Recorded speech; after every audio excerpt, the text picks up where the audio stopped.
مساء الخير يا دكتور. جربت تسوق لنفسك او انك تستعين بشركات تسويق وما وصلتش للنتيجه المرضيه؟ يبقى انت لازم تسمعني. في تسويقنا للمجال الطبي احنا بنعتمد على الارقام والمعطيات اولا واخيرا بخبره تتجاوز ال8 سنين. يعني على سبيل المثال لكل تخصص ليه البلاتفورم الافضل في التسويق عليها، ومن اهم المنصات دي فيسبوك، انستجرام، جوجل، تويتر، تيك توك، سناب شات. يعني على سبيل المثال لو اتكلمنا عن الجراحه التجميليه او الجلديه هيكون جوجل وانستجرام هو انسب منصه تسوق عليها.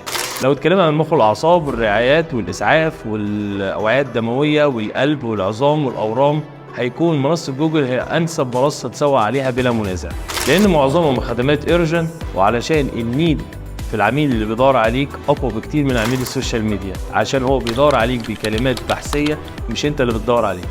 ولو اتكلمنا عن العيون، الاسنان، ازاله او زراعه الشعر او جراحات السمنه المفرطه او الاطفال، هتكون افضل منصتين اشتغل عليهم هو الفيسبوك والانستجرام.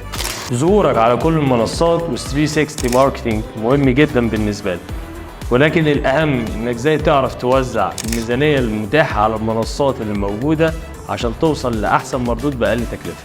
ولكن الافضل في النقطه دي ان احنا نتحرك معاك من الاهم للمهم. بص يا دكتور، هبسطها لك. عايز تسوق ميديكال اي ماركت،